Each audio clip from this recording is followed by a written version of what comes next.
Last week I was teaching my son the importance of leverage while making investments. He brought along a very lovely stock in a sector which we like. Company had good strategic strengths और long term में बढ़िया चलेगा. But I told him किस portfolio में ले रहे हो? Then I told him but देखिए इसके जो momentum, इसके जो volumes और इसका जो beta है, इससे स्पष्ट है that the speculators जो सटोड़िए हैं वो इस स्टॉक में घुसे नहीं है. और आपके टाइम फ्रेम में घुसेंगे क्या? अगर नहीं घुसेंगे तो you go into a stock with higher beta, you will be able to leverage that money more. So coming to leverage, what is leverage? Leverage is not just playing with X money and doing futures and going for high debt, high returns. It also comes from the number of times a year that your money will churn and make profits at every churn. Well, what does a long-term investor do? The phrase which I use, not with any glory.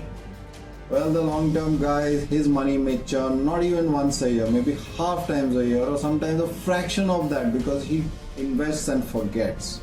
He forgets that before and after every quarter's results, there's an opportunity to make money. Even the great businesses which you own, you can trade short term in them and you can benefit from the fickleness of the market with respect to that stock. You can benefit when price rises happen in cycles and then consolidation follows, profit taking happens, there's the odd macro upheaval. All these things happen even in the stocks which you intend to hold forever. Like for example, I have never fully exited L&T, but I've surely exited it partially.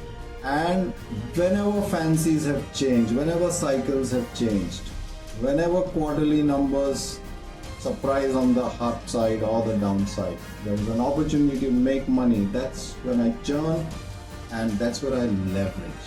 Many a times, unknowingly many changes come, sudden fancy comes unannounced. At that time, holding these stocks forever helps. Sure, I hold many of them forever. But never forsake the opportunity to add leverage to your investments because बहुत सारे good funda stocks ऐसे भी होंगे जो चलेंगे ही नहीं, उनका compensate कैसे होगा? Those will hardly make money. Something else has to make more money in order to compensate for your average returns to stay. That's the power of leverage.